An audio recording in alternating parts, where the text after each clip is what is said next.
Now, British Airways chose Gusbourne for their first class, so I have picked up a bottle of their classic cuvee. See if it's really worth it.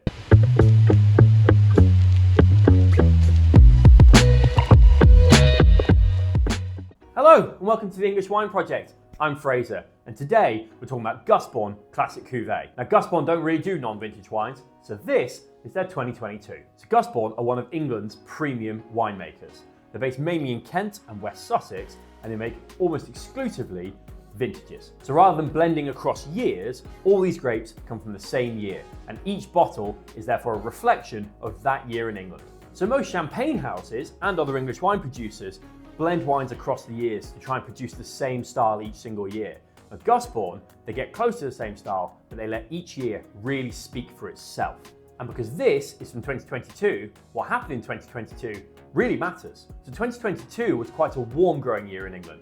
So you'd expect riper, rounder flavours and less of the sharp acidity you often get in English wines. So this is a blend of 54% Chardonnay, 32% Pinot Noir and 14% Pinot Meunier. So Chardonnay's leading the way, giving it structure and acidity. It spent a minimum of 26 months on the lees, and that's where you start to get those pastry, brioche, nutty notes. And the dosage sits at only around 7.5 grams per litre, so it's fully dry but beautifully balanced. So what we're expecting here is ripe, precise fruit from that vintage. A bit of intrigue from the lees aging, leading to that beautiful balance between freshness and richness. So should we get in and see what we find? Let's get it in the glass.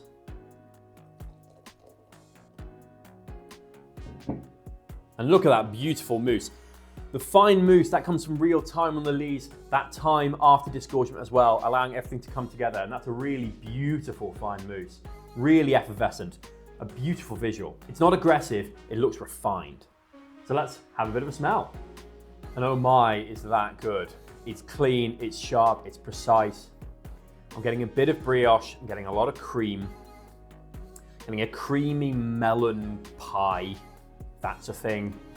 It's delicate, precise, it's so rich, it's so beautiful. But it's not overdone. It's subtle, exact, and clean. And that's got me excited to try it. So let's have a taste.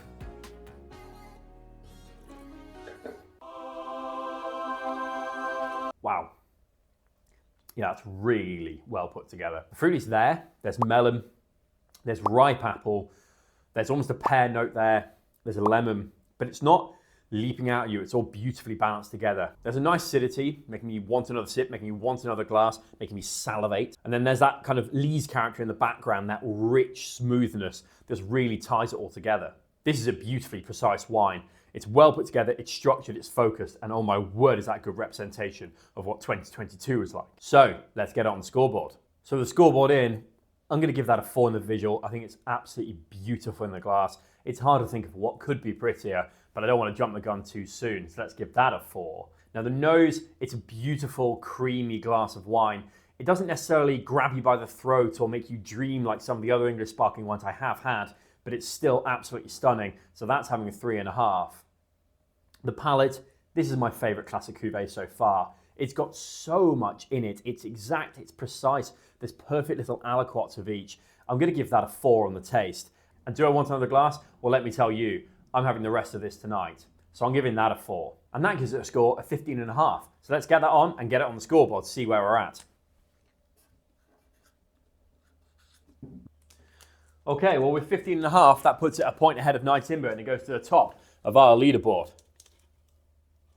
We've got Gusbourne in first, Night Timber in second, Hattonley Valley Classic Cuvée in third.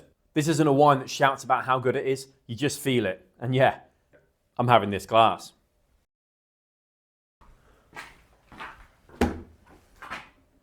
What are you still doing?